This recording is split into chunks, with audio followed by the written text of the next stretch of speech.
Ladies and gentlemen, welcome to the Amyverse Spring Splash 2026 Top Cut. We have the whole matches being shown on stream right now. All four of these games are going to be in the semifinals, or in the quarterfinals, and then we're going to have semifinals right after, and then the finals, and then we'll be able to determine who the winner is of the full tournament. So for the first round, we're going to have Wahoo Skibbity Toilet versus Yellow, aka Zandorenzo. And to determine the first map mode of the game, we're going to flip a coin. So one of you call it. Whoever sends the message first gets the first call. Okay, Wahoo Skib picks heads. It is heads. Okay, Wahoo Skibbity Dop Dop picks the first map mode of the game. Okay, time for game one of the quarterfinals. We have Wahoo Skib versus Yellow, aka Zandorenzo. Wahoo Skib is bringing the custom blaster for some reason, and Yellow is bringing the Luna Blaster. Alright, On tower so it's control. the battle of blasters. Yeah, tower control, undertow spillway. Blaster's pretty good, but you don't have a lot of paint. Although I'm gonna enjoy seeing this blaster versus blaster gameplay. Okay, Yellow taking the first pick. Pretty easy on Wahoo Skib here. Immediately taking tower.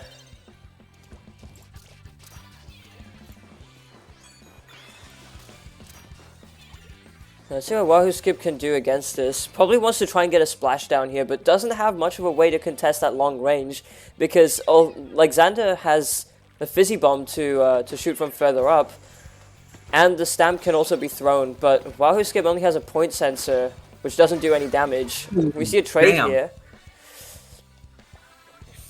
Good trade. Yeah, Wahoo Skib's going to need to get up close really easily, but with like slightly more range than Xander has, he might be able to be in a better position, but we'll see. See Xander also kind of trying to shock here, and Wahoo Skib gets the next pick here. Might be able to take lead, we'll see. Ace, any thoughts on this matchup in terms of weapons?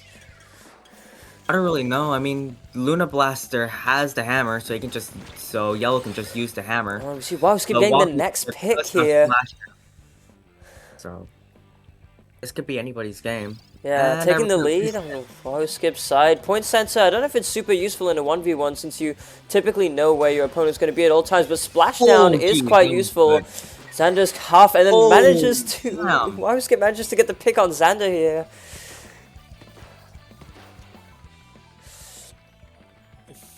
We see more fizzy bombs coming. It's really hard to get the fizzy bomb onto the tower. You have to kind of either aim them well or get really lucky with it. But we see Wahoo Skib with the point sensor managing to know exactly where Yellow is at and taking that trade here. Still in Wahoo Skib's favor.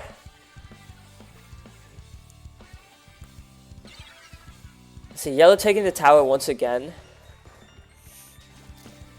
And still throwing fizzy bombs. The fizzy bombs are going to paint really well, even with the nerf. Like in a 1v1 scenario where your opponent has like virtually no paint, it's really useful. And we see Yellow getting this next pick just because of that extra mobility. Wahoo Skib's going to be needing quite a bit more to take this pick on the tower here.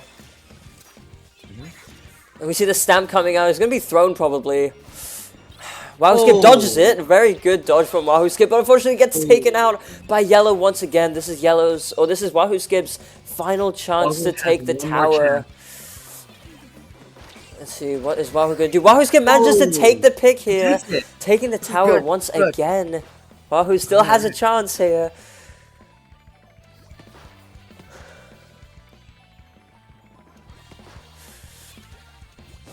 See what Yellow's going to try and do. Still just throwing those fizzy bombs, trying to get more paint on the ground. Wahoo Skib is in a bit of a good position here with that splashdown, getting the pick once again. See what gear Wahoo Skib's using. Quick respawn and quick super jump. Probably not the best abilities that you want to be seeing in a 1v1 here, but no, it's right. We can see. I mean, the quick respawn, you can jump back to spawn easier. Getting one hit on Yellow. Fortunately, not able to get the next one. And then Yellow manages to get closer. Wahoo Skib using that extra range to get the pick here. This might be lead for Wahoo Skib, but let's see. Xander has a lot of quick respawn, being able to get back into the fray super quickly, and Wahoo Skip gets the next pick! This is gonna be... It's probably gonna be lead here, and especially with that splashdown charged up, Wahoo Skip might be able to secure the lead. Immediately popping that splashdown here, unfortunately unable to get the pick. Oh, and Wahoo Skip loses that opportunity to take the lead by just 1 point here. So good. Oh, quick. They're gonna need a very quick push again here to take the lead once more. Probably should have stayed on tower just for one extra little, like, half second there. Gets taken out by yellow once again. It's a really, really close game. Wahoo Skip almost like fumbling the bag here, but yellow with that incredible dodge of the splashdown very much predicted it. Manages to dodge the stamp here. See if we can get this pick. Manages to do so. Okay, so this might be a comeback for Wahoo Skip once again. Let's take a look. Yellow with the quick respawn might actually be a very good move here, because that quick respawn just saved him from losing the lead. Let's see, Wahoo Skip is going to need quite a bit here. We can see yellow painting for that ultra stamp once again. And that ultra stamp is going to be really useful to get Wahoo Skip off the tower. He's going to need to dodge that really well. Let's take a look. See the fizzy bomb into the stamp, and Wahoo Skip is unable to dodge. That is going to be game one, going to Xander Renzo. Wow. Well played. 1-0 to Xander here. But an extremely well fought game from both players. Let's see what Wahoo Skip's counter pick is for the map mode, and see if he can make a comeback here. But once again, extremely close game in this first set. Game 2. Bluefin zones selected by Wahoo Gyat. Xander Renzo versus Wahoo Skip. Let's see who is going to take this one. We see Xander playing the T-Tech, and Wahoo Gyat is not playing the Explo. I haven't seen Wahoo play this weapon before, so this is going to be a first. Yeah. So the Incline Tri-Stringer with the Line Marker and Inkjet. I'm not sure how this is going to go for Wahoo Skip. This is either going to be like a sleeper pick, or Wahoo Skip is just throwing the game at this point. We'll see.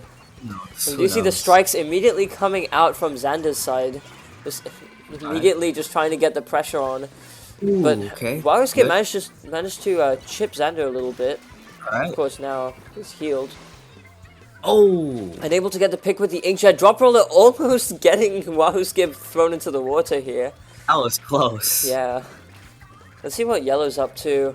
Still just trying to paint over the zone against Wahoo Skip. Just keeping control of the stage. Wahoo Skip's going to need to get this pick here, or else this is going to be a bit of a pain.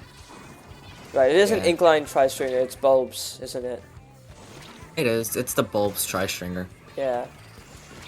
Okay, we see Xander's just camping the thing. Okay. Oh, God.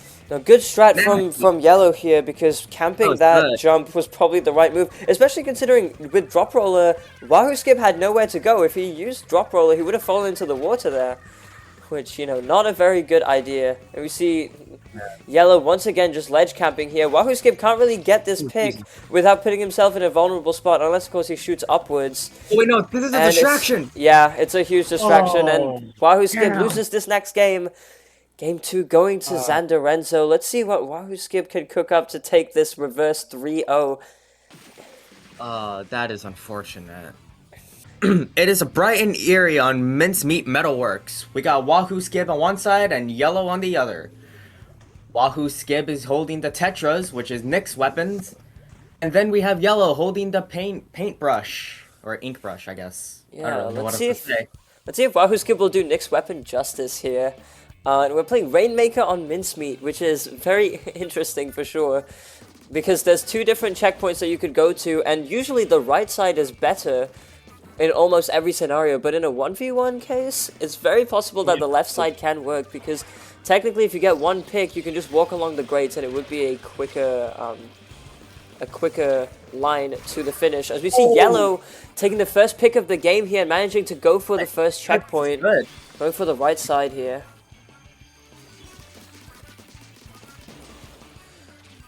Taking the Rainmaker once again. If yellow's able to get this pick with the Rainmaker, that's going to be a really quick game. But let's see what Wahoo Skip can cook up here. He does have Reef Slider charged up.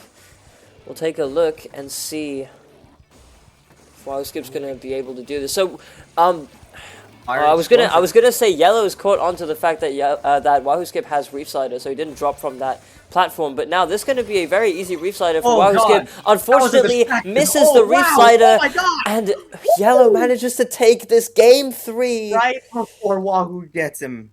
That was close. It's a very quick game 3 here. Wow, Yellow advances in the tournament.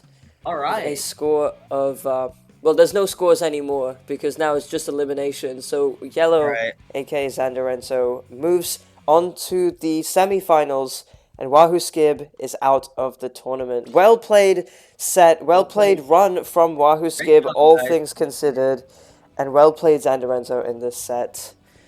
Let's move on to the next one. Okay, time for the next set in this quarterfinal of the Amyverse Spring Splash 2026.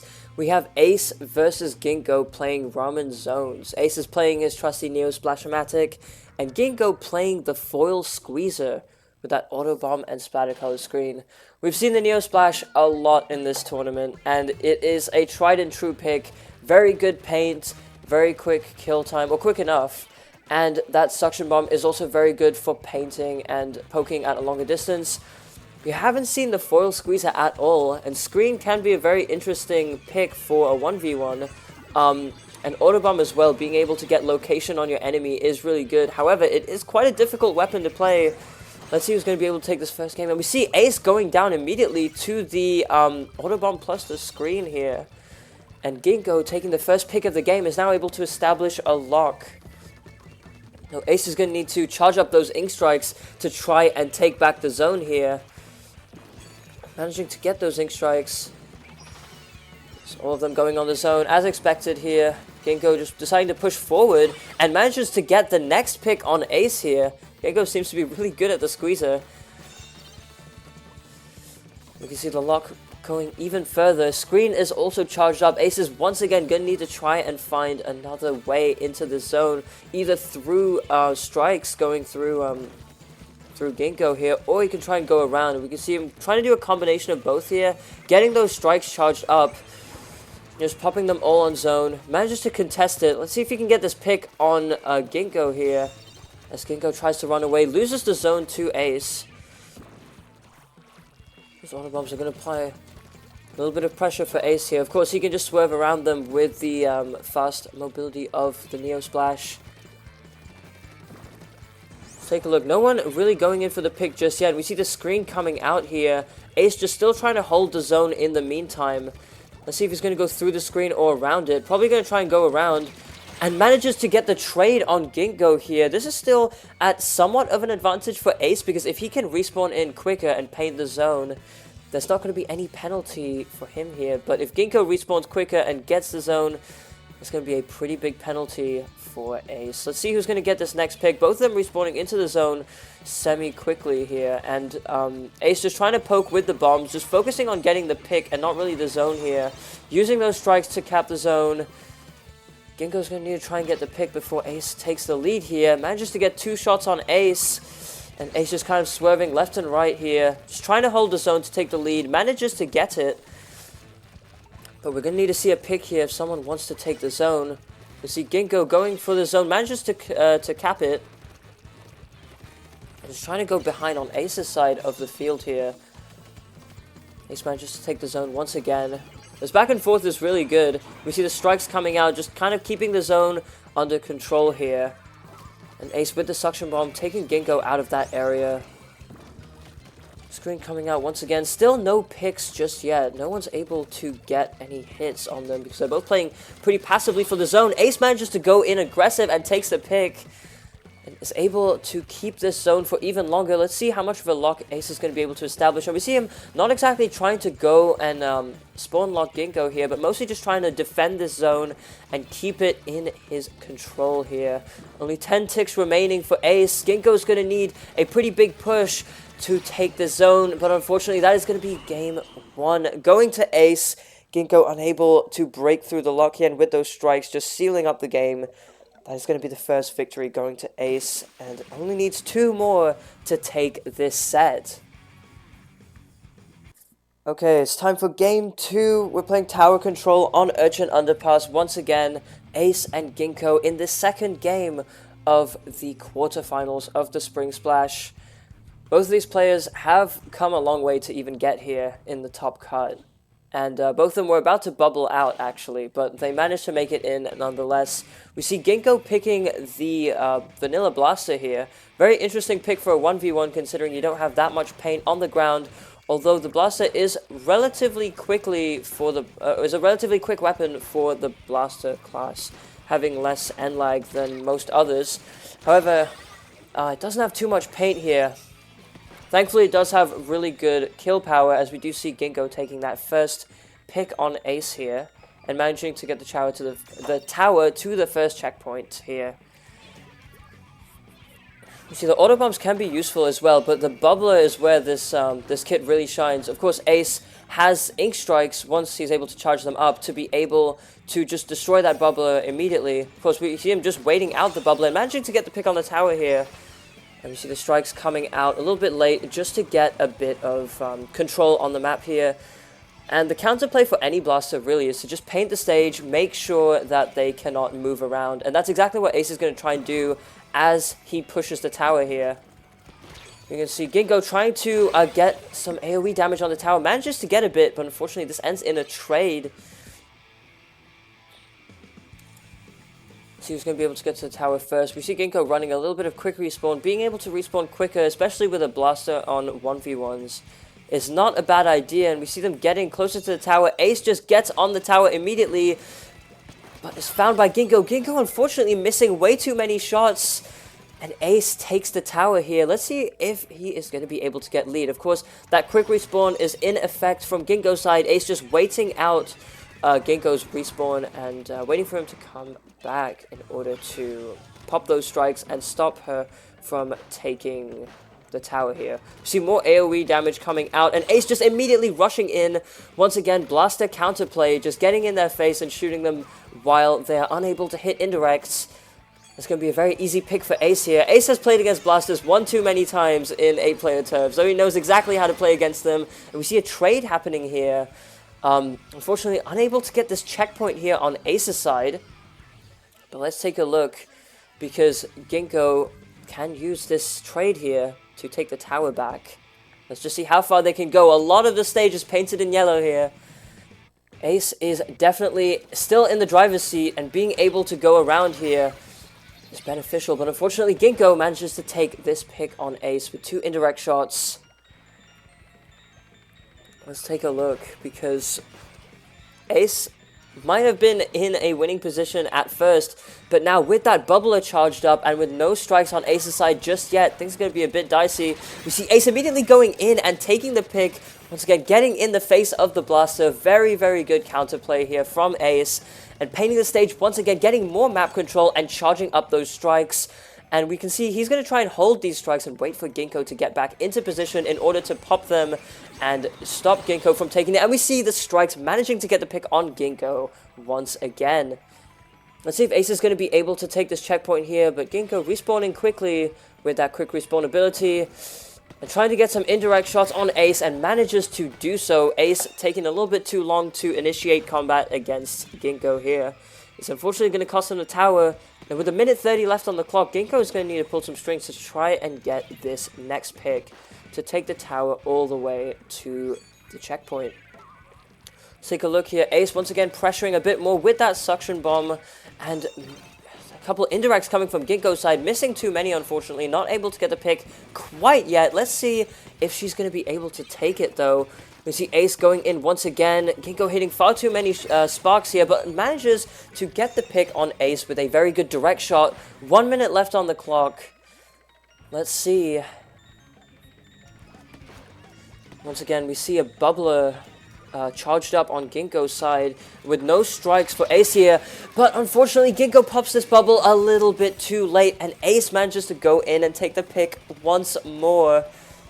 And now I'm starting to wonder how good this matchup really is, because Ace, with the strikes, being able to go against the bubbler, and with the ability to just rush into the enemy and take the picks here, might actually be a much more favorable position for Ace than I originally thought.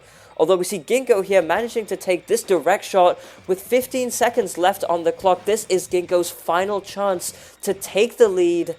But let's see if Ace is going to be able to take it here. Once again, bubble charged up from Ginkgo's side.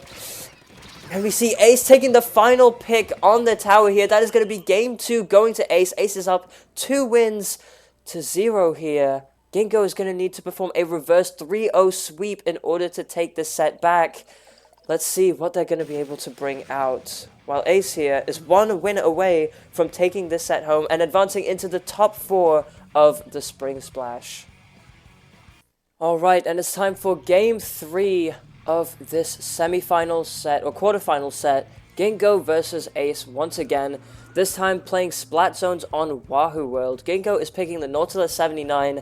We've seen this being picked quite a lot by people like Slice, and we've seen a lot of success with the Nautilus in 1v1s, having that longer range, quick kill time, splash down to close the gap when people get up close. It's just all around a very good 1v1 weapon. Versus Ace, just playing his trusty Neo Splash. It's seen results before, it's going to see them again. Let's see who's going to take the first pick of the game here, as Ginkgo charges up their splashdown and is also able to get a lot of shots on Ace here. But unfortunately, Ace manages to take this first pick of the game with those ink strikes. Ginkgo is now on the back foot and needs to try and find a way to break this lock. Let's see what Ginkgo is going to be able to do. Probably should have popped those splashdowns a little bit earlier. But let's take a look. There's still a very high likelihood of being able to make it. Ginkgo once again has their splashdown. But with those strikes here, keeping that lock going for even longer, Ace is going to be able to defend this zone quite well. And I wonder if Ace has caught on to the fact that splashdown is charged up. Yes, he is. He has, I mean. And manages to get around it really easily. Ginkgo's going to need a paint zone really fast before losing it here. Let's see. Ace manages to get the pick, and that is going to be game 3 and the set going to Ace in Spades 371, who advances in the Amyverse Spring Splash into the top 4, into the semifinals. A well-fought run from Ginkgo all around. Very, very well played from both players here. And let's see who is going to be able to take this next set and be able to advance into the finals. But of course, we still have the next round of quarterfinals, which is going to be A-Slice versus Leafy, I believe. Yeah, it is Slice versus Leafon. Guys, I'm going to order a coffee. I really wish this guy would be used for something. Like, he doesn't do anything. All he does is, like, clean cups. We're gonna watch him clean cups now. You guys are gonna watch me watch this little jellyfish clean the cups. And there's Leafy Skib. Leafy, do you want to get a coffee with me? A coffee date? Yay.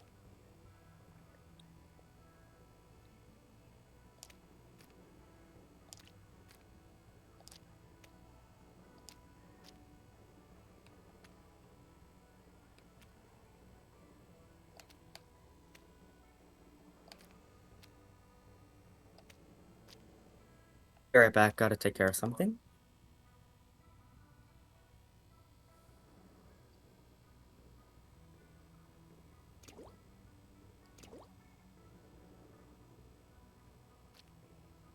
I have no idea what we're doing. Leafy, come here. We need to turf our tables. We thought of the same thing.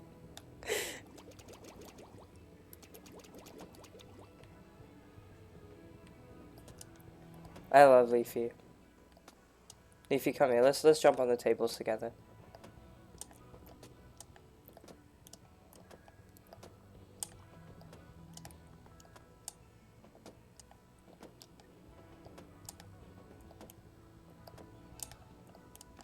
I fell. Wait, Leafy, come here. Come on the sofa.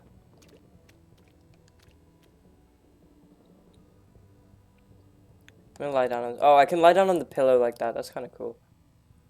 Look, there's Koopy Koo.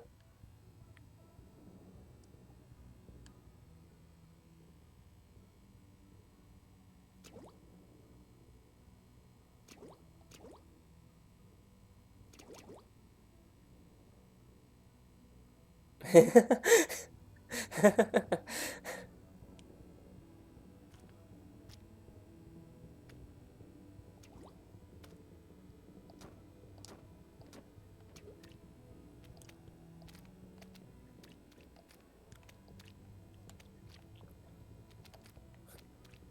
gonna start the match once Ace returns.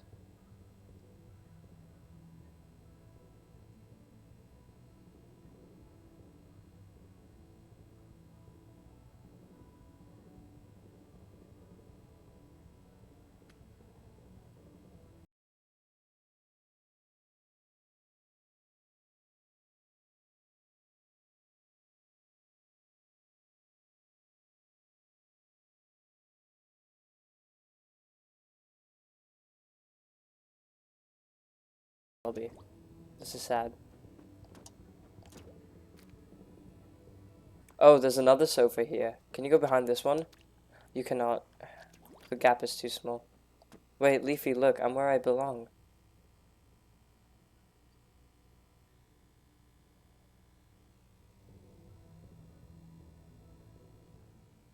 Yay. Alright everyone, time for the next set. It's game 1, Slice versus Leafun in this quarterfinal of the Amyverse Spring Splash 2026.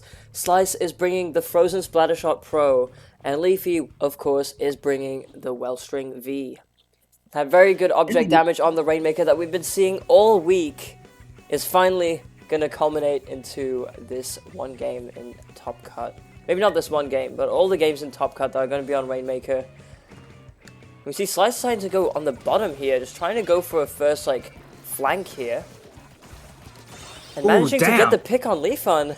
Ace, what do we think of this matchup, honestly? I think it's... This matchup is both really good. It's really, really good.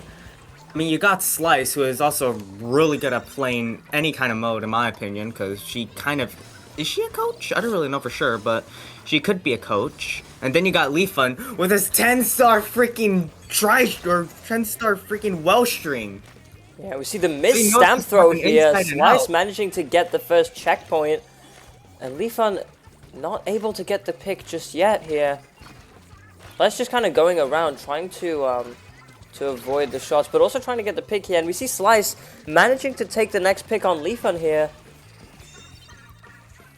This is really good for Slice as she goes in, trying to get this next hit. And Leafun manages to take the pick here on Slice. It's a very interesting matchup for sure, because the Wellstring does have good object damage and can kill from afar with like that chip damage a little bit. But the Pro definitely kills a bit quicker if, assuming the Wellstring isn't going to one-shot. And those missiles are really strong on Rainmaker, as we can see Slice getting a pick with them right there on Leafy. It's looking a little bit difficult, although Leafy does push to 67, which is very nice. Can we get a 6-7 from the audience? I don't think so. No, they're all saying 6-7. I think we can. Lord, come on, guys. We're better than this. And we see Leafy going in with the stamp here, unfortunately unable to get the pick, and Slice going up on the left side here. Let's take a look, because Slice is going to need quite a bit calm down with the 6-7s, okay? No, more 6-7s. Come on, just calm down with the 6-7s, okay? You're spamming them. Please. And Leafy manages to get the pick here onto Slice. Let's take a look. Jesus, how many? Oh my god, there's so many. There's so many. Jesus. Leafun trying to get this pick once again, but instead just focusing on getting the Rainmakers at the checkpoint. Unfortunately, dies to Slice here. See Slice just waiting for Leafun to respawn before she pops the missiles. Probably not the best spot to pop missiles, because then Leafy is probably just going to be able to dodge them here. But of course, this does slow Leafy down very slightly. Let's take a look at what Slice is doing. She's going to need to perform a very good maneuver here to try and get the Rainmaker further up, while Leafy just kind of watches this position. We see the stamp coming out, and Leafy manages to take the pick onto Slice. Probably going to want to take the Rainmaker here, and let's see if he's going to be able to get a pick. One pick with the Rainmaker should possibly be enough to push the Rainmaker relatively far.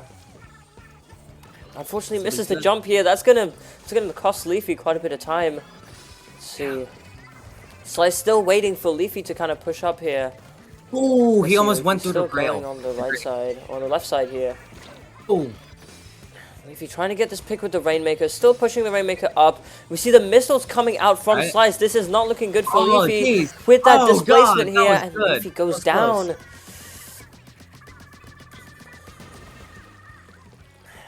Slice with that Rainmaker pop. Probably just going to let it reset here. Not a bad move from Slice.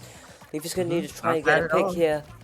With 67 seconds left on the clock, Leafy's going to need quite a bit to take this push.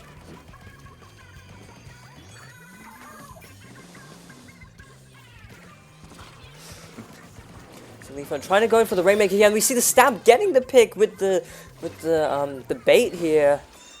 Making Slice think he was going to go the other way, but he instead just comes right around and gets that stamp kill. Very, very important pick here for Leafy. And let's see who's going to get this next kill. Leafy needs the pick with the Rainmaker, unfortunately unable to get it. 30 seconds left on the clock.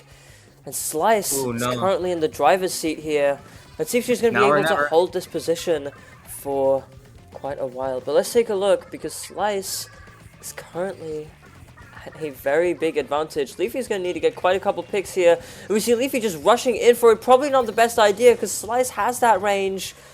Let's see, is the Rainmaker going to reset in time? No, because it wasn't even popped in the first place. Here comes the stamp from Leafy. Probably need to go in and pop this Rainmaker right now. Unfortunately, unable to do so, and Slice takes this game 1 here.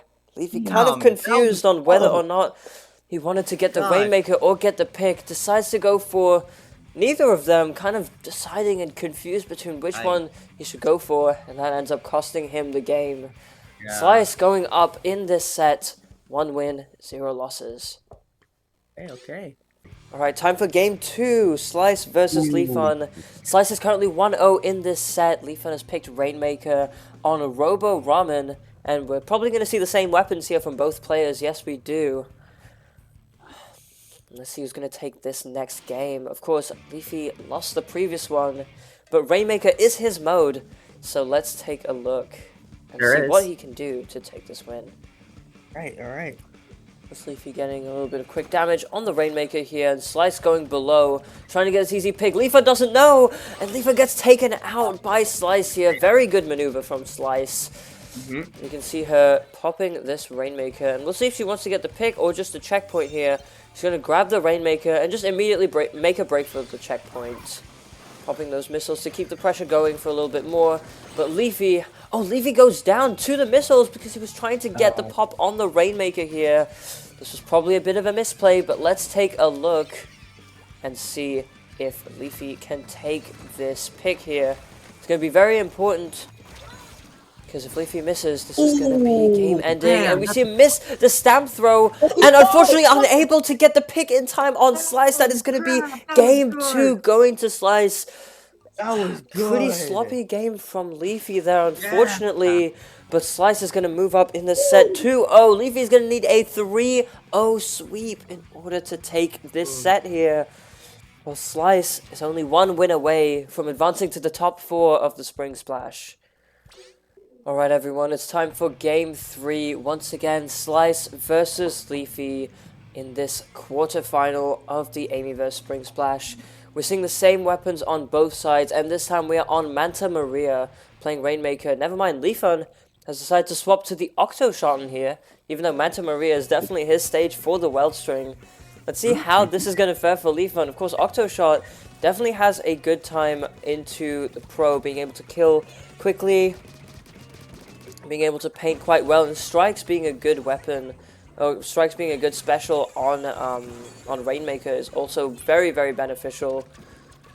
We'll see how this matchup is going to go. Of course, Slice does have the slight range advantage, and both players do have Splat Bomb, so they're going to be able to poke at the same amount of range in terms of bombs, but Leafy, if he gets up close, will probably be able to take these splats a lot easier than Slice will. Definitely. See Leafy going a little bit on the aggressive here. No one has taken a pick just yet. And Leafy manages to get this pick. Unfortunately, it ends up being a trade here, as we do see Slice bringing out the Splat Bomb. So this game is still at a little bit of a stalemate currently, but We'll take a look. Of course, first person who picks up the Rainmaker is going to be at a bit of a disadvantage because the Rainmaker is not a very good weapon against each of these people's main weapons here. So someone needs to get a pick before taking the Rainmaker. Let's see. Okay, Leafy going good. in. Oh, damn, that was almost a good kill. Has the Tenta missiles. Leafy managing to get the pick here on Slice and takes the Rainmaker to the first checkpoint. And we see Leafy going up ahead, trying to keep this lock going and trying to get another pick on Slice before taking the Rainmaker here. Of course, keeping one strike for that Rainmaker shield is always going to be helpful. But we see Slice, unfortunately, stopping Leafy in his tracks here and managing to take the Rainmaker back. Let's see if she's going to be able to get the checkpoint or if she is just going to try and get a pick with the Rainmaker before anything else. And we see Leafy still hit by those missiles, kind of weak here. And Slice just going to try and poke around with those Rainmaker shots. Definitely not the worst idea here. But unfortunately, it seems that Leafy is going to go down once again to Slice. And Slice is going to take this first checkpoint here. Well, there is only one checkpoint, but let's see. Slice is probably going to want to take a pick here on Leafy before taking the Rainmaker. But let's see what she's going to do. She's backing up a little bit. Slice pushes up a little bit forward, she might be able to get a good lead. She's definitely backing up a little bit to throw bombs and pop missiles to try and get some well-needed pressure on Leafy here. And seeing the Rainmaker being damaged a little bit is a telltale sign that Leafy is right there. So she's going to be able to know that and just like pressure him with bombs and with those longer range shots that Leafy's able to put out. You see Leafy going for the Rainmaker pop here. Is he going to take it, or is he going to wait to get the pick? We see him probably trying to get the pick here on Slice. Still no one able to get it just yet. We see missiles coming out once again. The Rainmaker is reset. Ooh, that was close. More bombs being thrown out from both sides. Strikes coming out here. Once again, same thing on Leafy's side. If he sees the Rainmaker being damaged, that means Slice is just right near the Rainmaker. And he is just going to be able to just move on over there and get a bit of an easier bit of pressure onto Slice's side here. We see both players are still pretty even here. Really, it's next Rainmaker grab is going to be the lead here. Ooh, alright. Slice deciding to push in and take the Rainmaker. Unfortunately, Leafy has other plans with those strikes coming out, trying to bait Slice into falling into those strikes there. Slice really knows what to do. Oh no! Oh wow! Come on. Yeah, she's maneuvering really well there. Still avoiding Leafy. Leafy gets up close here. Damn, that was close. Get those close. shots onto Leafy, and Leafy just going in, trying to get this pick here. It's a very important pick for both sides. Leafy taking a bit of damage, manages to get the pick here. Let's see, is Leafy going to be able to take this? Triple strikes immediately on the Rainmaker, just grabs it, makes a break for the end of the checkpoint. Just going in, takes the lead. If I were Leafy, I probably would have pushed back a little bit more. As you see Slice taking the pick here, this is Slice's final chance to take the lead as overtime comes into play here. Come on. Oh, Leafy needs one more pick in order to take this game. Let's see what's going to happen. So on Leafy's side, he's just kind of waiting, throwing bombs, kind of stopping Slice from getting into that area. Of course, if Slice takes even one pick, this could be game-ending for Leafy. You see Leafy going on top, trying to get this pick and manages to do so. That is going to be game 3, going to Leafy. The score is now 2-1. This could be Leafy's set here. Let's see what Slice is going to counterpick in order to take this final win. Alright everyone, time for game 4. Leafy is currently a win down, being 1 win and 2 losses in the set. He's going to need this win and the next one in order to take the set versus Slice, who only needs 1 more in order to win. We're going to see Battle of the Dualies here. with the Dually Squelchers being picked by Leafun versus A-Slice's main, the N-Perry Splat Dualies. And this is the first time that we've seen the vanilla Dually Squelchers in this tournament here. That's Splat Bomb and Wave Breaker. Of course, we've seen Splat Bomb being extremely useful in this tournament, especially in this set. Whereas Slice here has decided to pick a non-Splat Bomb weapon, but of course it is her main, the N-Perry Splat Dualies, on her favorite mode, Clam Blitz. I'm pretty sure it's her favorite mode at least. We see the Splashdown being charged, both players popping their specials. Splashdown immediately gets rid of that Wave Breaker, and Leafy trying to go in with the Power Clam, unfortunately is unable to do so, and Slice here is going to be able to make a Power Clam and get this first push of the game going. Right. Oh, already the first barrier of the game has been broken. Yeah, let's see if Leafy's going to be able to stop, and Leafy manages to stop this push here.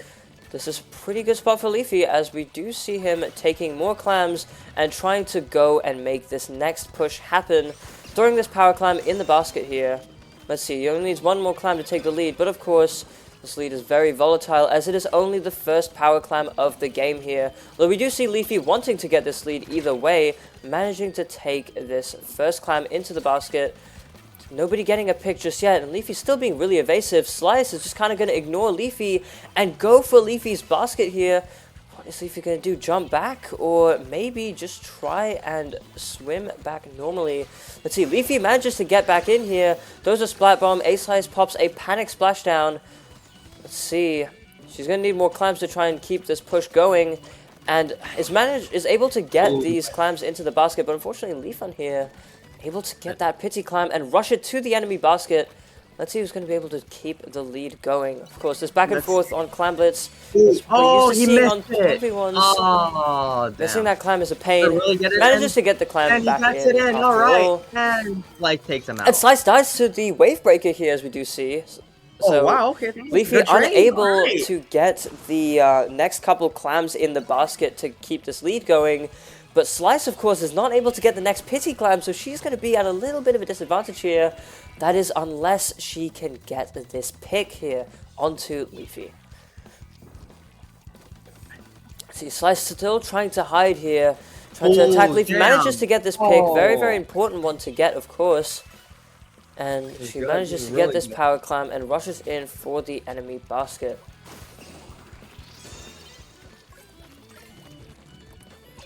Some more clams being thrown here. Oh, splashdown. That's good. Splashdown coming out. Unfortunately, unable to get the pick. And Slice manages to clean up really easily with that N-Perry Splat Dualies. Unable to get more clams in the basket here. Great. Very unfortunate, but thankfully this will give Leafy an opening to try and keep getting more picks onto Slice here. Fortunately, not able to get another pity clam. Let's see. Let's see. Slice staying hidden here, just trying to keep this going, and Leafy knows that she's trying to hide, but he just doesn't know where Slice is. So Slice immediately going in with those next couple clams. Leafy now knows where Slice is. After revealing her position and that Wave Breaker coming out, Slice is going to be at a bit of a disadvantage, and without a Power Clam here to further this push, things are not looking too good for Slice. But of course, she does need to get this pick in order to keep the pick, to keep the push going. Good. Yeah, of course, Leafun definitely needs to get this pick on Slice. He can't just rush in for Slice's base, because Slice is only one Power Clam away from getting this no, she's not anymore. And she manages to do so. That is going to be the next push going to Slice. Let's see what she's going to do.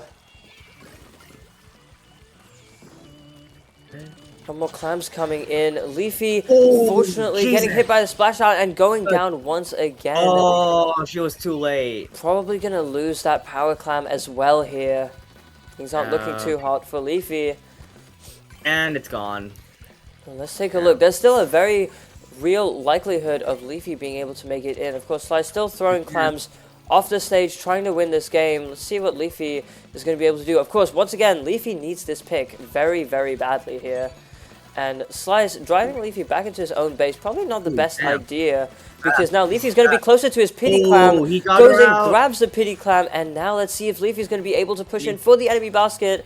We're going to need to see a really good push from Leafy here, And we'll see, is he going to get the power climb in, or is he going to try and go for the pick first? We see the wave breaker plus double splat bomb, managing to get this pick here, throws the power climb in, and we see a bunch of clams around the area here for Leafy. Let's see, this is going to be a very close push. Leafy's going to need to get this next pick here. Goes on the top. Slice is not going to be able to get this pick here. This is going to be a really good spot for Leafy, and manages to get the lead in the last couple moments of the game. That is going to be game 4 going to Leafy. Both players tied up 2 wins, 2 losses. Next win gets the set. This is huge here, Ace. Huge win for Leafy here. Almost about to make this set a reverse 3-0 sweep. This could be the game. This could be it. Oh, amazing job from Leafy. Even I'm shaking right now. I'm not even in the game. Can't even imagine how this must be like for these players here. Very well played from both of our competitors. Very well played. Alright, ladies and gentlemen, it is game 5 of this set. Leafun versus A-Slice. Leafun started this set with 2 losses and is now tied at 2 wins, 2 losses. And now we see Leafy bringing out the Fro Pro and Slice on the End Parry Splat dualies once again. Let's see who is going to take this final game and take this set. And of course, the winner of this set is going to advance to the top 4 of the Amyverse Spring Splash 2026. Let's see who it's going to be. All right. Of course, both players playing pretty passively here. Slice getting behind and almost manages to get this pick on Leafy here. Leafy running away immediately. Very good evasive maneuver from Leafy here. And is able to get this power climb in the basket too. Early push from Leafy, popping those missiles there as well. Very good strat. Moving away from the splashdown and getting this pick onto Slice here. We see more clams coming in from Leafy here. And that is the end of the push. Slice is on the back foot here. Needs to try and get this next pick. Of course, Leafy does have the range advantage here, and having missiles is also incredibly useful. Of course, Slice can use those dodge rolls to try and avoid the missiles and Leafy's shots in general, but having that range disadvantage is a bit of a pain, and those bombs can be extremely helpful too. Ace, what do we think of this weapon matchup here? Who do you think has the upper hand? Well, let's see here. Slice was definitely dominating Leafun for the first half of the round, or for the first half of this set, by using the Frozen. Now Leafun is using it in the final battle against Slice, while Slice is using her main weapon, and dodging that splashdown is huge from Leafy. Unfortunately, is not quite enough. And Slice is going to be able to make a push here. Doesn't notice the other clam all the way like closer to the basket. More clams spawn in. This is going to give Slice a very good opportunity to take the lead here. And managing to get this pick on Leafun is pretty huge as well. Let's see how this is going to go for Slice. Of course, keeping that lead going even further is really good. Popping another splashdown yet again. And Leafy getting a couple shots onto Slice, managing to end this push here on Slice's side. Let's see what Leafy's going to be able to do in response. Of course, there's a lot of clams around. He's going to be able to get a push going quite soon.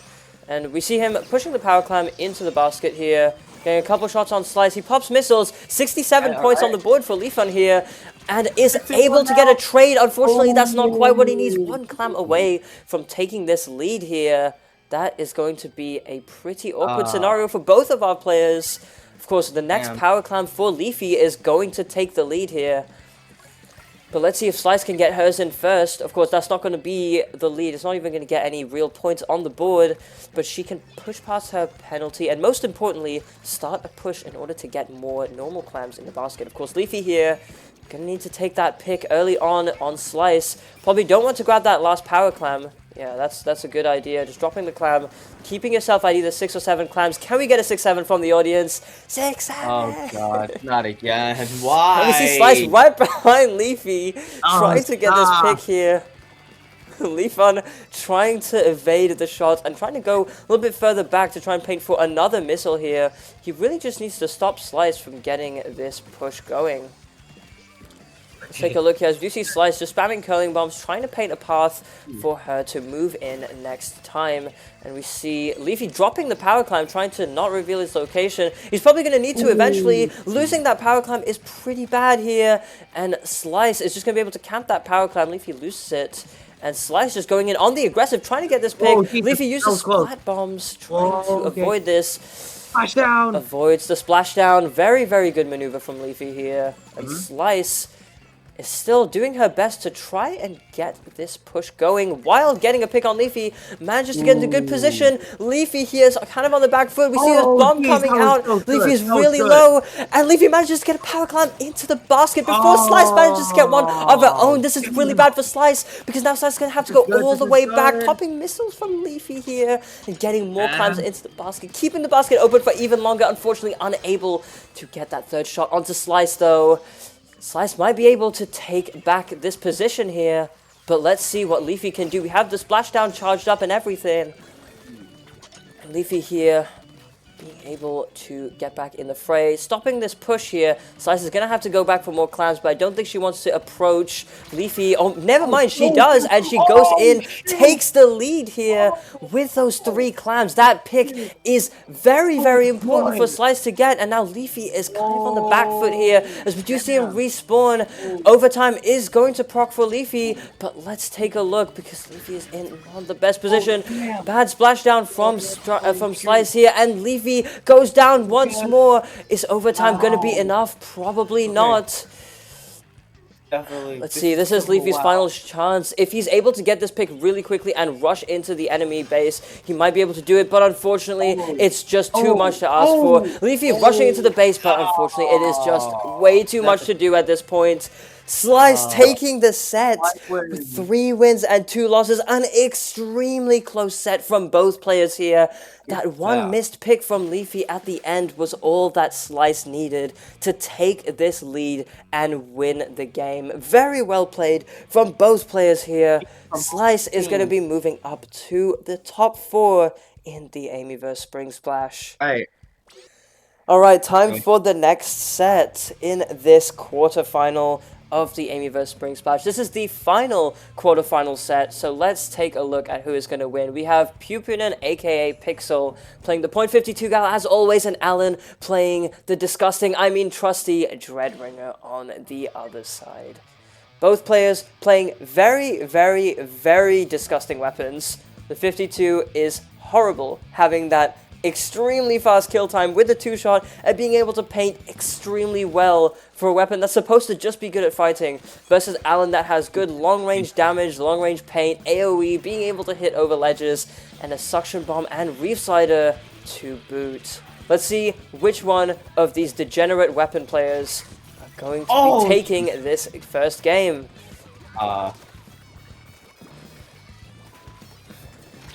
So Pixel hit losing the fight, and Alan takes the first pick of the game here, managing to push the tower a little bit, and managing to get past this first checkpoint. I see Pixel coming in right there. And let's see if Alan's going to be able to get this pick. Pupin goes in aggressive and unfortunately misses too many shots. Alan manages to take this next pick here.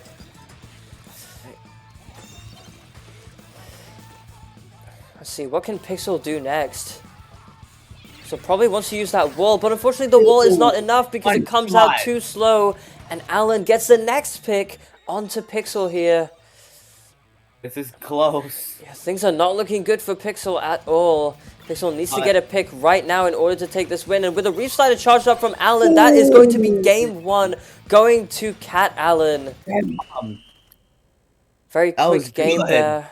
Let's see who's going to take it in game 2.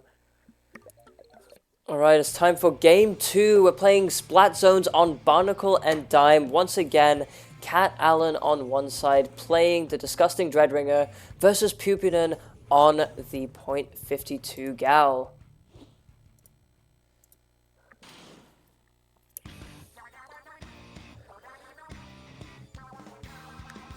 Let's see, both players rushing into zone here. Alan's going to play a bit more passive, staying on this this snipe position and trying to just get a bit of burst paint over this block here.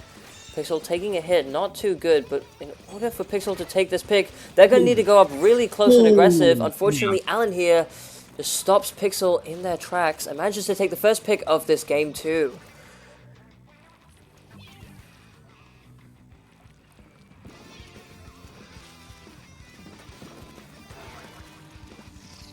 The whales coming out from Pixel's side. This is Pixel's opportunity to push up more aggressively, but Alan with that range is able to take out Pixel over the ledge.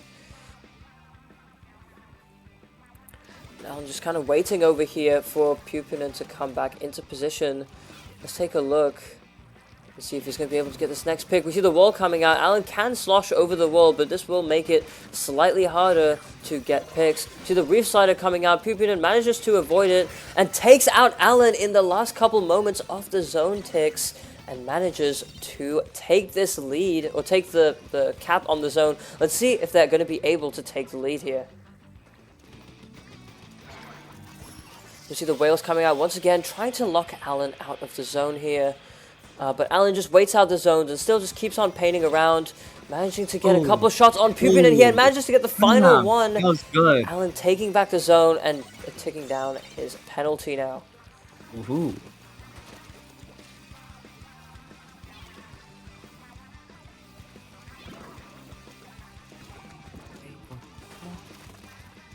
Ooh. Looks like Alan's trying to make it rain on Pupinen. Is that how you say that? Oh, okay. Okay. Yeah, trying to go in the zone here and trying to get these long-range shots on Alan here. Popping the whales, probably not the best idea here. But thankfully, Pupinen does not go down just yet. Alan runs out of ink, but pops a Reef Slider. Oh, that was... Wow. Who's going to take this pick here? Alan's in a very good position, and that is a DC from my end. Alright, once again, we are on game 2. Pixel versus Cat Allen. And Pixel gets a bit of a do-over here with that DC. Let's see if this is going to be their chance to take this win. Of course, Alan once again on the silly Dreadringer. But let's see. Let's see who's going to take this one.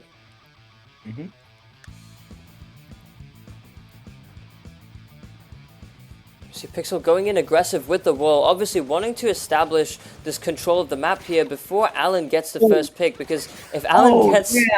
Pupinen's not able to get in range, Alan will find it easier to get the pick. Although, of course, for Alan this doesn't matter, and he manages to get the pick regardless. You see Pupinen trying to go around the edge here, popping that whale to assist in the fight. Let's see how Alan's going to be able to respond to this. Just going around, avoiding the whales. Keeping the pressure going on from over this ledge here.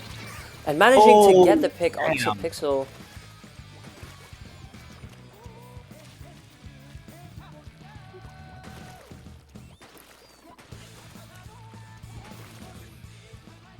Alright, here comes Pupinen once again with the wall, trying to block these shots, but they're going to be able to get the pick, and no, they are not. And Alan manages to get this final pick onto Pupinen. That is going to be game 2. Very easy game here, going to Cat Allen. Definitely. Very well played from both sides. Not even the pick at the end can save Pupinen, unfortunately. Not.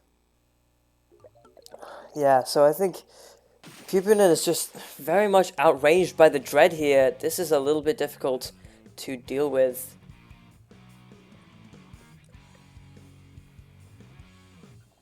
But let's see. There's still a chance. There's still definitely a chance in the next couple games for Pupinen to take a reverse 3-0 victory.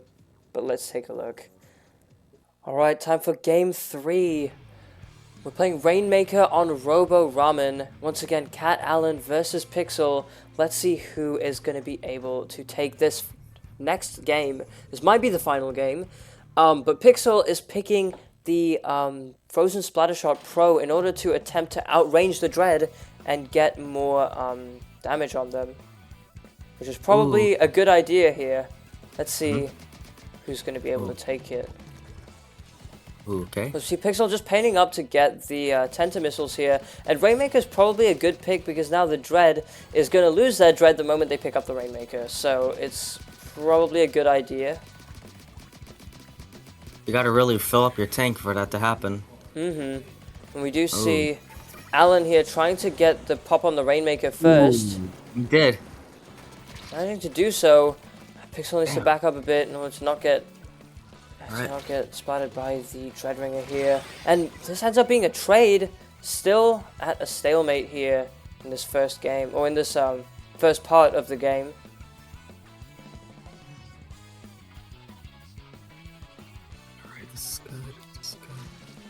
Alright, Pixel coming back in. Let's see who's going to get this next pick. We do need to see a pick here happen, because whoever picks up the Rainmaker is going to be at a big disadvantage. We see Alan taking it here. Alan managing to get the Rainmaker. It's good. Imagine if Alan uses a Reef Slider right here. He can get a really good roll of ink. Just straight on the ground. This would probably be the best idea. And Pupin, wonder if they're catching on to that. We see the Reef Slider coming out, unfortunately not catching on to the fact that Alan had Rainmaker charged up. This might be a quick win for Alan here. And yes, we are going to see Alan taking this Game 3 and the set of this Amyverse 2026 quarterfinal.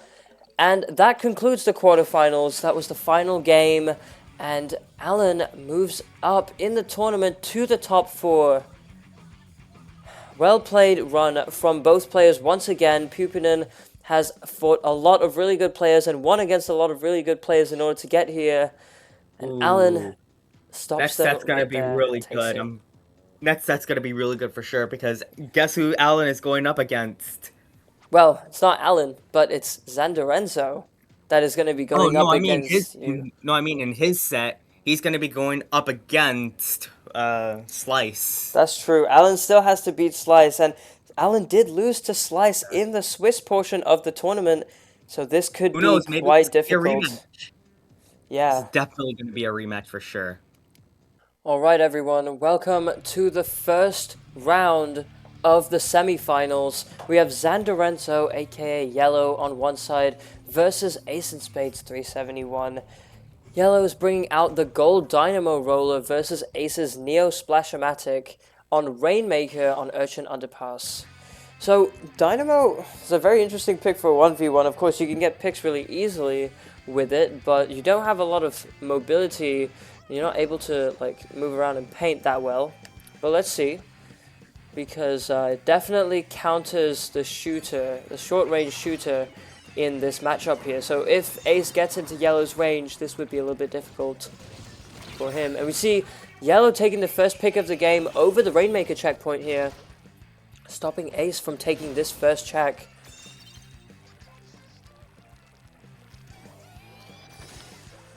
Let's see, is Yellow going to go for the pick, or is he going to go for the checkpoint here?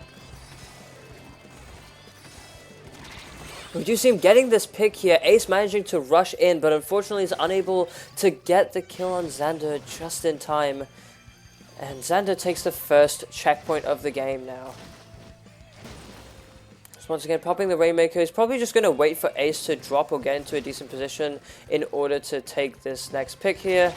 And this ends up being a trade as Ace manages to get all his shots off on the Yellow here. And the Rainmaker resets. See who gets to it next. This is currently still in a good position for both players. I think Xander still has the slight edge, especially with all that yellow on the stage here. No pun intended. But Ace with those strikes might be able to push in here. Grabs a Rainmaker before getting a pick. Probably not the best idea. Let's see if Yellow is going to be able to get this pick. Of course, the Super Chomp's coming out. And just throwing out those Dynamo Flicks. This is still a pretty decent situation for Yellow to be in. Did you see him playing a more of the sharking playstyle and managing to get Ace before he gets to the checkpoint? Xander grabs the Rainmaker once again. Is now able to get even more of a lead here. Let's see if he's going to take the lead or if he's going to try and get the pick on Ace. Ace is kind of swerving around, trying to get this pick onto Xander here. And is able to dodge really well. Still quite low here. And Xander manages to get the pick onto Ace. And is now able to get past through this grate, which is usually a big choke point. Let's see if Xander is going to be able to get the knockout here in this game. And decides to try and go for the pick instead of just immediately knocking out the Rainmaker. Let's take a look. Ace is just going to camp on top of the pedestal here to stop Xander from getting there. Xander, of course, has 20 seconds to do something, and we see here Ace managing to rush in and take the Rainmaker out of Xander's hands. This could possibly be a reverse sweep in this game here, but if Ace doesn't paint up and uses strikes accordingly, things are not going to be so easy. You see Ace taking the checkpoint with the trade on Xander. Xander still has the lead by quite a bit. You see him just immediately going and painting up, trying to go for the pick instead of just grabbing the Rainmaker. The strikes and the chomps coming out, both of them trying to control each other's movement here. With a minute 30 left on the clock, Ace is going to need quite a big push in order to make it all the way to the end here. You see Ace getting taken out by Xander here. Quite an unfortunate spot for Ace to be in. If Xander is able to get one more pick with the Rainmaker, he is going to be able to take the knockout on this game.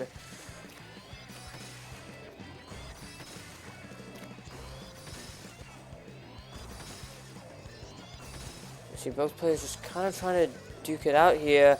Ace just still trying to rush to Xander's face. Unfortunately drops from the platform, and that is going to give Xander enough time to rush in and take the knockout. That is going to be game 1 going to Xander Renzo. Alright, it's time for game 2. We're on Hammerhead Bridge this time. Still playing Rainmaker. And we see Yellow once again bringing out the Dynamo Roller versus Ace's Neo Splash. The same weapons as before. Let's see who's going to be able to take this next game. And No Quarters is playing, once again, the song that is going to give insane luck to someone. Usually the underdog, which means Ace might have a slight edge in terms of song power on this game. Or at least I'm trying to give him that extra luck on this game. Hello, we see Yellow here managing to take the first pick on Ace. And managing to take the Rainmaker all the way to the first checkpoint. Not that it's that far away, but still very good points on the board here. And just being able to clear the checkpoint first is always really helpful. You see that long range pressure coming from the Dynamo's vertical flicks. Usually you don't want to be using the Dynamo's vertical flicks here because they're quite slow and they don't do too much damage, but in a 1v1 scenario, especially when you're against a short-range weapon, they can be very useful. So do you see Yellow taking this final pick with the Rainmaker here and managing to take the Rainmaker all the way to the end. That is going to be game 2 going to Xander Renzo. So Xander is now 1 win away from taking this set home and moving up to the finals of the Spring Splash. Can Ace make a 3-0 comeback? Let's see. Alright, it's time for game 3. We're playing Splat Zones on Mahi Mahi Resort. Once again, Xander Renzo versus Ace. Let's see who's going to take this win. If Yellow wins this game, this is going to be the end of the set, and Yellow is going to move up to the finals of the tournament. See, once again, Gold Dynamo Roller versus the Neo Splash, this time on zones, which is going to be quite interesting because the Neo Splash can definitely paint a lot better than the Dynamo can, but the Dynamo doesn't have horrible paint either. We see with that long-range pressure, Xander is going to be able to be in a good spot just on top of that area. And I was going to say someone needs to get a pick here for this game to progress, and Xander is going to be the one to take it. We see Xander just still camping that ledge, trying to use the Dynamo to get some easy shots onto Ace here. And Ace goes down once again to the Dynamo. Let's see how this is going to go for Ace, because he needs to try and get this pick onto Yellow somehow, maybe with a combination of Suction Bomb and Ink Strikes. But otherwise, it's not looking too good. This matchup is really, really, really difficult for Ace to beat here. Let's take a look.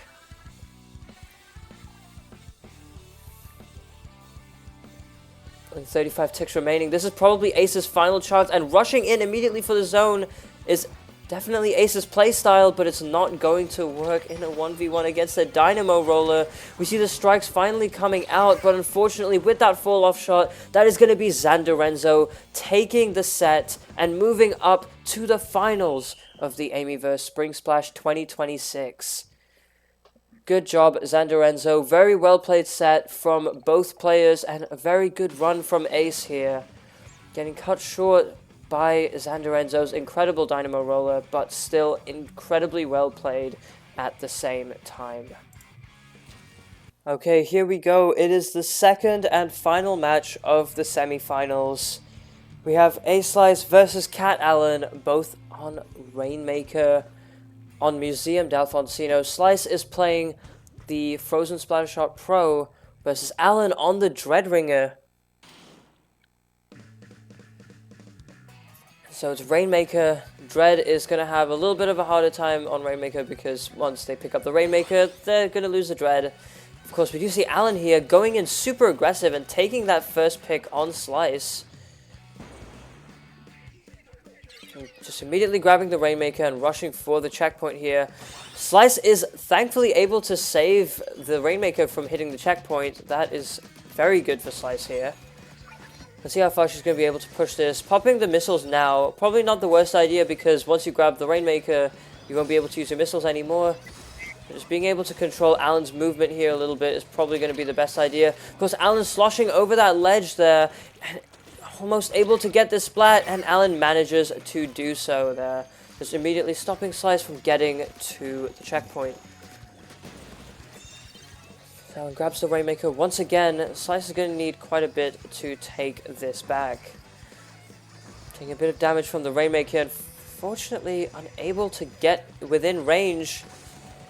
Just kind of trying to shoot above the checkpoint, and that one shot from the Rainmaker just moves Slice out of position, and Allen manages to take the pick. Now Allen you better rush this if he wants to get it in. To the end. He's probably going to try and get the pick on Slice first here. Let's see what Slice could do.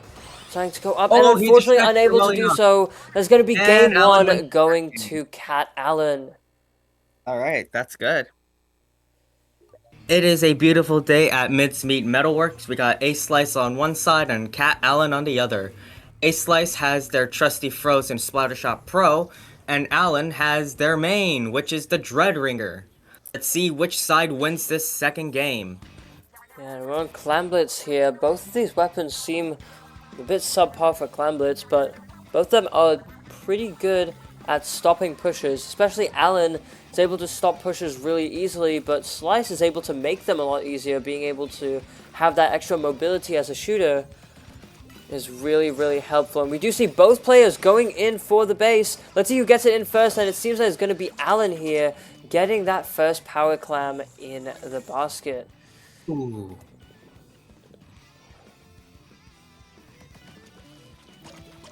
See Allen still putting more clams in. Just trying to get even more points on the board here and managing to get this next pick onto Slice as well. Fortunately unable to get these next couple of clams in the basket.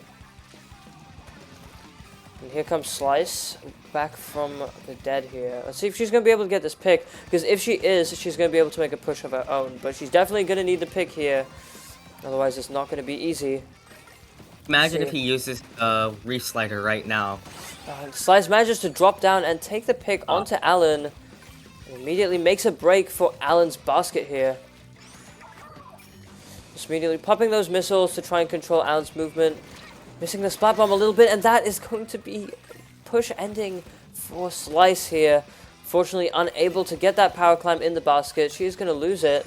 And Allen is going to be able to push in a lot easier himself. Just getting that power climb in the basket here.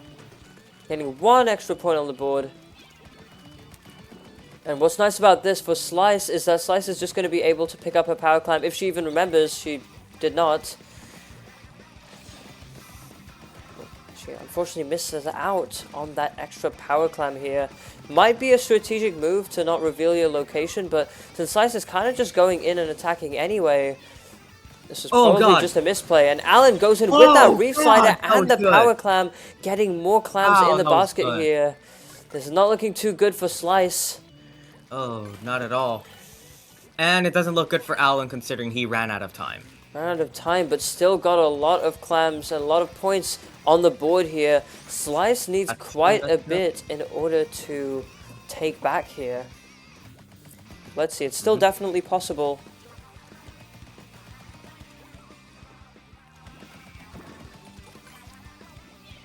Alan has won the first... Has Alan won the first 2 games, or has it only been 1? This is the second game. Okay.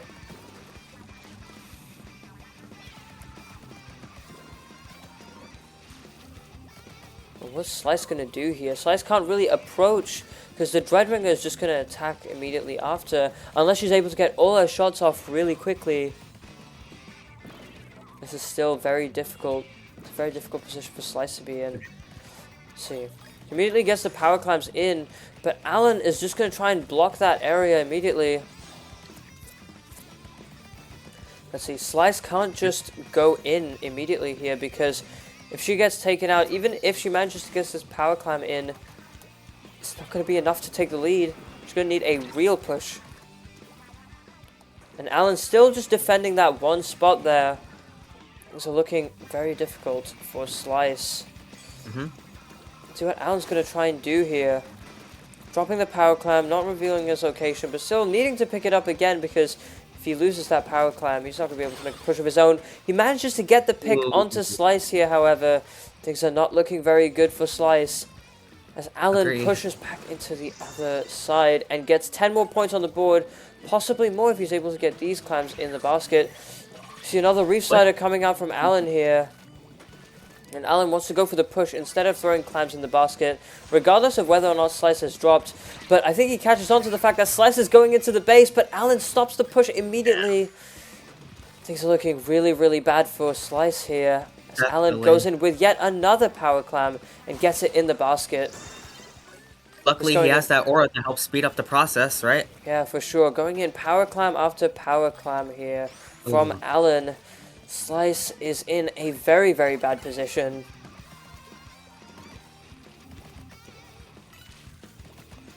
And here we see Slice trying to get more clams for the basket here. Alan comes back to get this pick, manages to get it here. With 10 seconds left on the clock, this looks like a really bad position for Slice. Of course, overtime is going to proc because of that power clam that's still at the basket, but things are really not looking too good. As Alan manages to get one more power clam into the basket, and that is going to be game 2 going to Cat Alan. Extremely well played from Alan. Let's see if Slice is going to be able to perform a reverse 3-0 sweep here. But if Alan wins this next game, it is going to be the end. Definitely, for sure. Alright, it's time for game 3. Once again, Cat Alan versus A-Slice playing Rainmaker on Scorch Gorge for the semi-finals of the Amyverse Spring Splash. This is game 3. Alan is currently up 2 points. Slice has none. And Slice is picking the .52 gal for this game. Very, very interesting pick here. Very interesting. Of course, having extra damage on the Rainmaker is not bad. But Alan being able to shoot from a further distance is also a bit of a problem for Slice to deal with. But Slice trying to stay hidden here to get this quick pick on Alan. Trying to use that quicker kill time. Managing to get this first pick on Alan here. This is very good for Slice. Now she's going to be able to take this Rainmaker. Let's see if she's going to be able to get to the checkpoint, because that was quite a little bit to go through with that that Rainmaker being mostly damaged by Alan here. See Alan on the side trying to get this pick on Slice and manages to do so here. Got her. Alan needs to really go ahead if he really wants to get that lead and the checkpoint. You see Alan pushing the Rainmaker even further. Slice rushes in trying to get this pick here. And Alan really wants to get the kill on Slice before taking the Rainmaker any further. Slice losing the lead, and Slice manages to take the pick on Alan with that quicker kill time than the Rainmaker. And you see the whales coming out just to pop the Rainmaker. This means that Slice is really going to want to take this checkpoint here. Let's see if Alan's going to respawn in time to take this pick. Fortunately, unable to get it just yet, but manages to get it right after Slice drops from the checkpoint.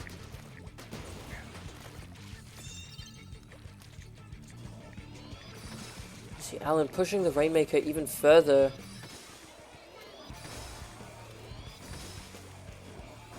And Slice just staying on top of that ledge here and wanting to drop down and try and get this quick pick onto Alan. Manages to do so here, as the Rainmaker is not that great at fighting close up.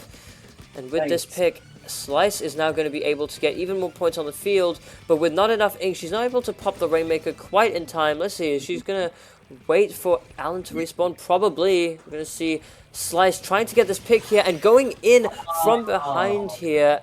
Slice is able to get this pick on Alan, which is really, really good. And getting more points on the board is definitely nothing to scoff at.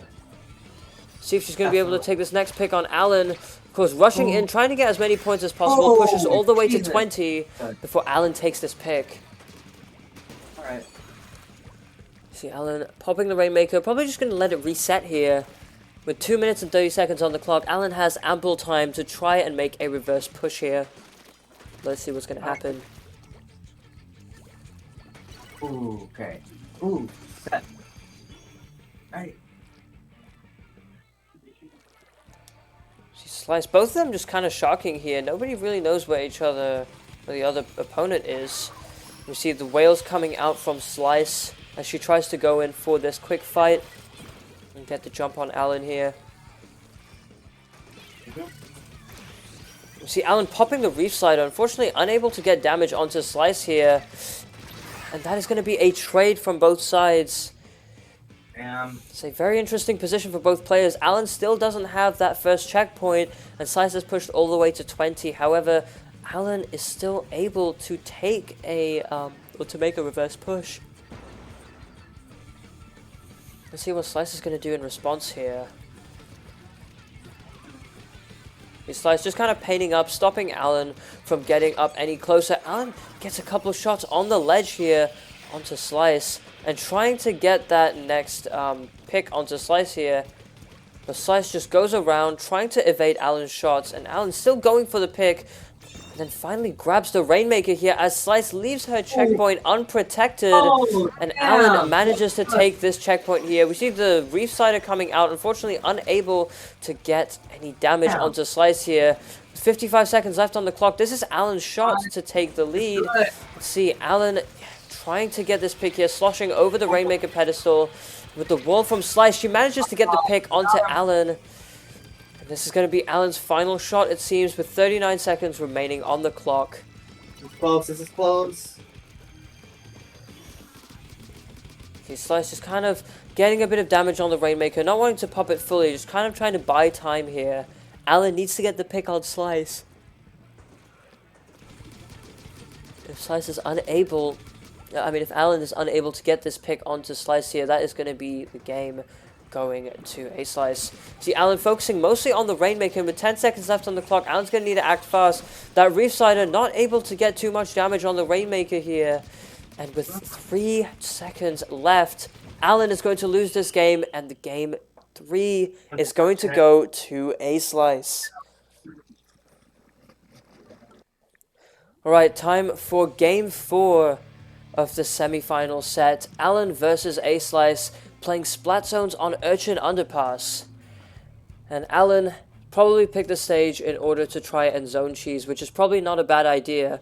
Whereas we see Slice here picking the Tense Tech Splatter Shot, trying to use those strikes and Splat Bomb to control space. Let's see who's going to be able to take this final, or this almost final game of the set. Because if Slice wins this, she's going to need one more in order to take the win. But if Alan wins this, he is going to move up in the tournament and go on to the finals of the Spring Splash. We see Alan taking the first pick of the game here and sloshing around the area with that Dreadringer to just claim more turf here, just painting up, making it so that he can move around a lot easier.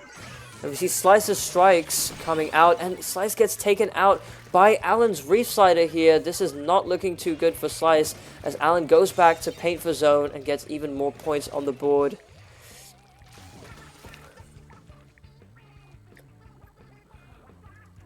See Slice here. Alan hears Slice coming from the side here, and Slice manages to get the pick and takes the zone back.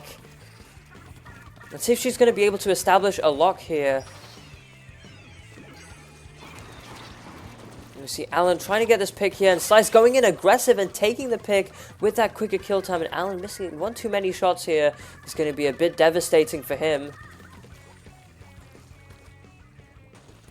Let's see, so Slice just waiting for Alan to drop, getting a hit with the Splat Bomb and managing to get the next pick. This is going to be the lead here going to Slice.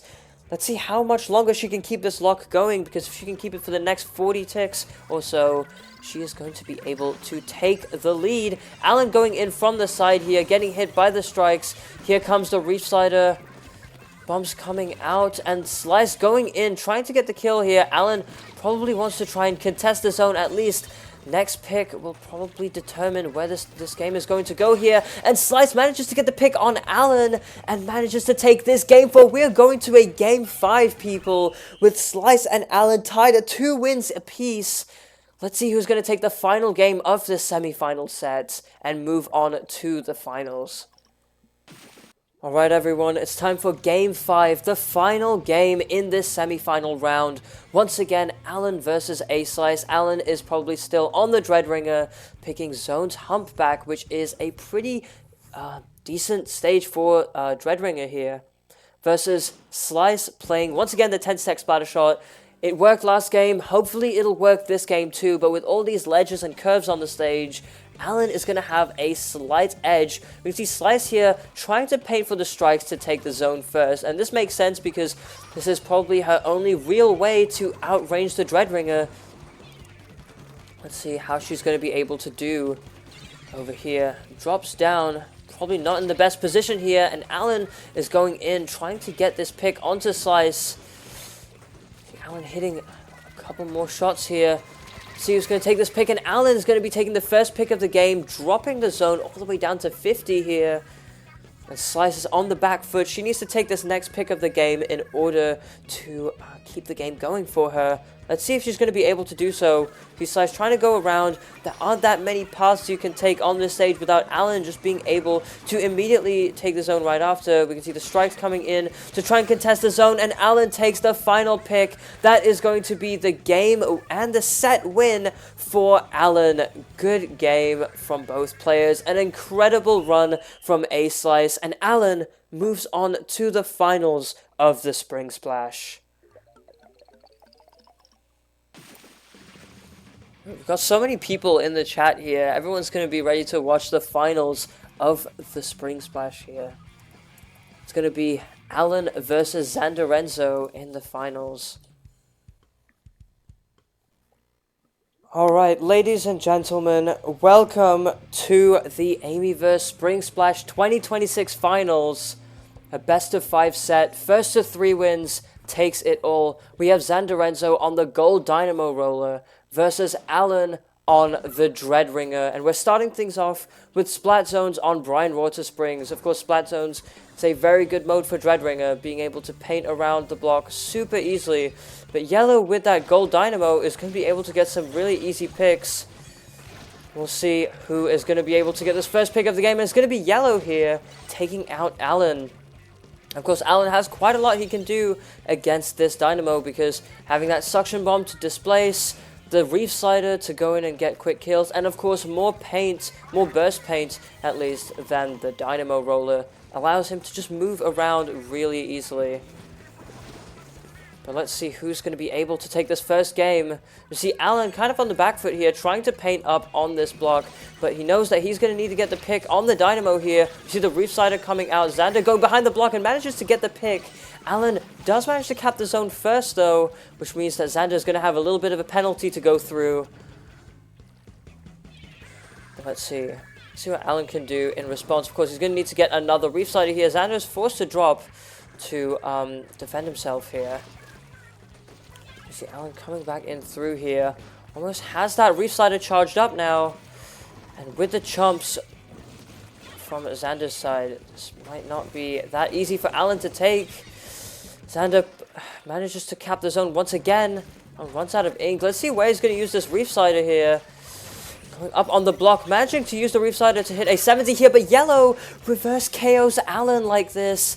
This is a really, really good spot for Yellow to be in, because with a lot of paint on the stage here, Xander is going to be able to move around and try and shark a little bit better and ledge camp over Alan. And with only 18 ticks left, Alan is going to need to make a big push here. See if he's going to even be able to. We see the chumps coming out once again. And with that Reef Slider, Alan's going to be able to get a bit of damage on Xander here. Let's see if he's going to be able to take the zone. It's going to be close. And there is the pick from Alan here, taking out Xanderenzo right before he's able to take the knockout here. Now Alan is in the front seat. Let's see if he's going to be able to keep this lock going for long enough before Xander takes back the zone. See Xander taking a couple of hits from Alan here. The Dynamo still making quite a bit of a splash here. Taking a couple hits, but also dishing out a couple of hits onto Alan as well. It's going to be very close. And we see Alan taking this pick with the Reef Slider here. Very, very well played slider from Alan. Let's see what Xander can do in response here. Of course, time is ticking, and Alan is currently in a very, very good position, being able to get more points on the board. We see the chumps coming out here, and Xanderenzo, with those vertical flicks, is going to try to keep the zone under control for even longer. We see the cap of the zone here, and Alan loses control. See what Alan can do in response. Then we see Yellow sloshing over the top here with this Dynamo Roll and managing to get the Re-Slider cancel onto Alan. And with 1 minute and 45 seconds left on the clock here, Xanderenzo with the zone. Let's see. This is a very, very close game here. Could really be anyone's at this point. Both players with a pretty hefty penalty. See what Alan's going to do. We see Xander still sharking here, trying to get some extra damage onto Alan's side of the field. And that Reef Slider unfortunately gets the pick onto Xander, and Alan takes back the zone.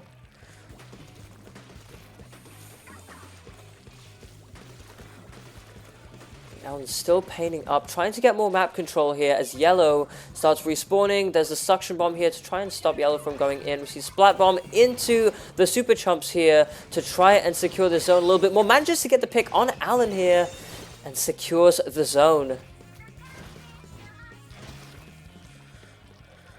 Take a look, Xander going up even more aggressive here. Probably wants to pick on Alan early on. Unfortunately, unable to get it. Going up a little bit too close and missing one too many shots here. That's going to be Alan taking this next pick. 40 seconds left on the clock here. Alan can still make it. Does have that Reef Slider charged up as well. Let's take a look here. Xander still trying to push in. He just Splat Bomb into the Chumps. Chumps going in the zone. Alan taking a little bit of damage here. There go the chumps. Xander is going to be able to get this cap on the zone here. Let's see if he's going to be able to get the pick. Unfortunately, unable to. The Reef Slider comes out. Alan takes out Xanderenzo. And this is Xander's final chance to get the pick. If he is unable to do so, Alan will take this first game of the finals. Let's see who's going to get it. Alan taking a little bit of a more aggressive positioning here, dropping from that spot. And here ticks down the penalty from Alan's side here. We're going to see a Splat Bomb into Super Chump. Alan's points are ticking down even more. There goes Xanderenzo contesting the zone and managing to get the cap on the zone here. That is going to be game one going to Xanderenzo. Very, very close game from both players here, but Xander was able to keep that lock going for just long enough to keep Alan out of the zone and managing to come back with those Super Chumps there at the end. Very, very well played. Alright, here we go everyone. It's game 2 of the finals of the Spring Splash. Once again, Cat Alan versus Xanderenzo. Alan picking the Rapid Blaster Pro Deco. Seems like one loss with the Dread was enough to make him completely switch weapons here. Versus Xanderenzo with the Splattershot Jr. Of course, going with a more bomb spammy tactic on the Rainmaker isn't a bad idea, because if you're able to get the pick quicker, this will be pretty good. And Alan is going to be playing a more passive playstyle, trying to get rid of the Rainmaker here. And we see Xander managing to quad bomb this and get the first checkpoint and the first pick on Alan of the game here. Let's see what Xander can do against this. Taking the Rainmaker once again here. Trying to get this pick on Alan. Manages to do so here. This is not a good position for Alan to be in, as Xander is just going to immediately rush in and take this game 2. Super quick game from Xanderenzo. Very well played. And Xander is now 2-0 in the finals. One more win, and it's going to be the victory. And Xander is going to be crowned the champion. But let's see if Alan can pull a reverse 3-0 sweep out of nowhere in this final set. Alright everyone, it's time for Game 3 of the finals. Cat Allen and Xander Renzo are going to be playing Clam Blitz on Hammerhead Bridge. Allen once again bringing out the Dreadringer versus Xander Renzo, who's playing Inkbrush. Let's see how this match is going to go. If Xander wins this next game, he is going to win the entire tournament. And with Inkbrush as a pick on Clam Blitz Hammerhead, not a bad choice here, but of course Allen can still definitely make a very good impact here with that extra paint control. Of course, paint control isn't that big of a deciding factor against an Inkbrush, especially not on Clam Blitz, but let's see if Alan is going to be able to use his incredible paint to get these picks on Xander, which he will desperately need in order to take this next game. As you see, both players playing semi-passively here, both waiting for the other player to make one wrong move or to commit to one direction before they can go in the other, and Xander kind of trying to fake out Alan here, just going around. Alan's still sloshing over the block here. Xander's very weak, and Alan manages to take the first pick of the game here, going in with that power clam and scoring some points on the board. You see Alan still bringing out more power clams here. Let's see what Yellow's going to be able to do to take this pick. Of course, just going around, trying to get this pick here. Yellow is running Ninja Squid, and just being able to stay undetected for as long as possible is going to be crucial for Xander here. No power clam in hand, although immediately going in with the killer whale here just to try and get this pick. Debates the reef slider here and manages to get up close to Alan here, but Alan manages to get the pick nonetheless, taking the next power clam over to the basket. This may not have been as good of a pick as Xander thought it was, picking the Inkbrush here, but of course there is still a lot of potential to come back this game, as the game has only just started. Of course, Alan getting the next pick on Yellow here is pretty huge. Being able to push all the way down to 49 and beyond, actually, with these extra clams. This is really big for Alan here, and Xander is going to need quite a bit to take this next part of the game here. See, we do see Xander painting up, although not taking this pity clam here. I wonder if he's trying to just not reveal his location just yet. Probably not a bad idea, because if Alan knows where Xander is, this can be a bit dicey. But we do see him picking up the pity clam now. Let's see. Alan manages to hit a 90 on Xander and staying AFK. Is this lag? Oh my gosh. Hopefully not from my end here. And yeah, we do see... Okay, that one was not from my end. Alright, once again, Game 3. It's time for pretty much the do-over. Let's see if both players are picking the same weapons. And no, we see Xander Renzo bringing out the Gold Dynamo Roller once again versus Alan's Dreadringer on Clam Blitz Hammerhead Bridge. Let's see how this is going to go, because Gold Dynamo is quite a slow weapon for Clam Blitz. But of course, no quarters is playing for the final round here. You love to see it. And so let's see who is going to be able to take this first pick of the game. We have established that the Gold Dynamo is very good against the Dreadringer here. But is it good on Clam Blitz? Let's take a look.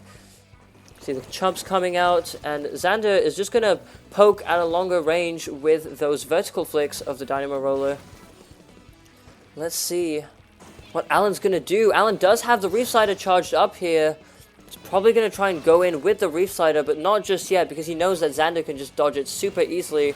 Whereas Xander here is going to try and paint up, grab super chumps, and try and use those to push in a little bit more. We can see Alan trying to paint up a little bit to try and control Xander's movement here.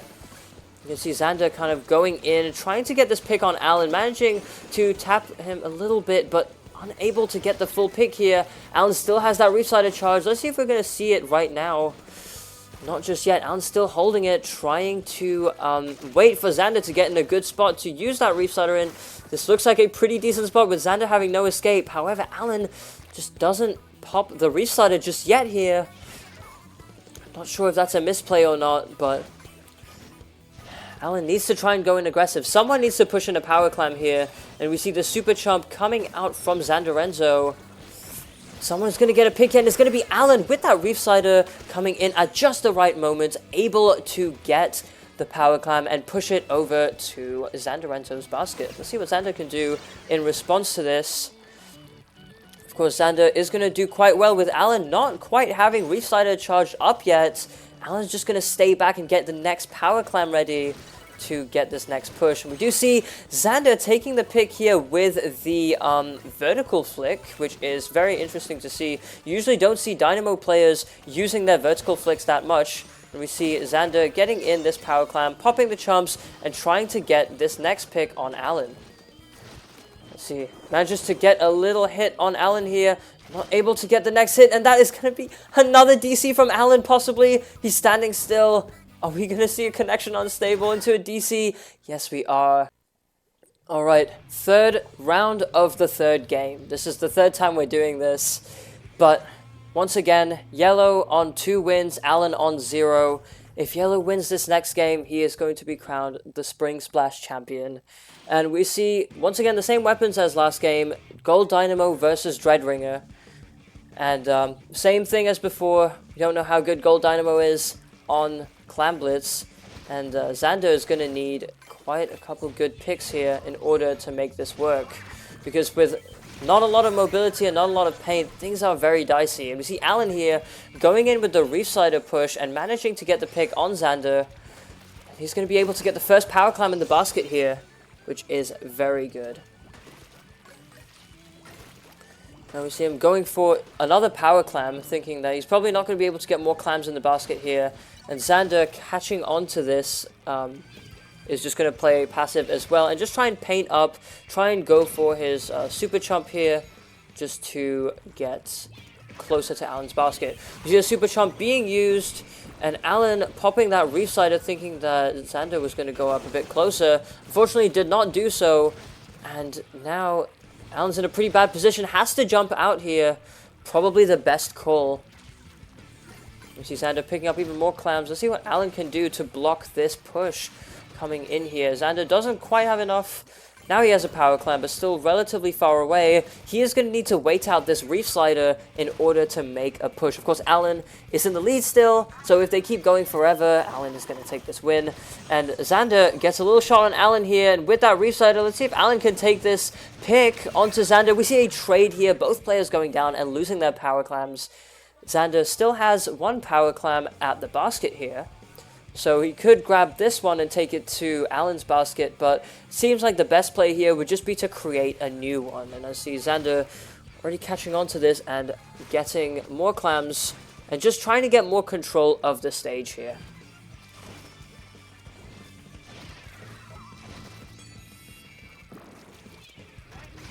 See the chump and the Reef Slider being popped. Xander managing to get away from the Reef Slider just in time. And Alan is just going to go back to try and get more clams and try and paint for a Reef Slider once again. And we do see a pick from Xanderenzo here. He gets a power clam really easily. He's going to try and transport both of the power clams. This is a very risky play here, because if he's able to get both of them, this would be huge points for Xanderenzo. But if he's unable to do so, he's going to lose both the power clams, and things are going to be really difficult. Of course, we do see him getting the pick here, managing to get the first power clam in, loses the second one, unfortunately, but at least getting that first power clam in is going to let Xanderenzo get this first power climb into Alan's basket and taking the lead against Alan. See the chumps coming out, making things a little bit harder for Alan here. But of course, Alan is still in a very good position to get Xander out of his base. Now Alan and Xander are once again in a bit of a neutral position here.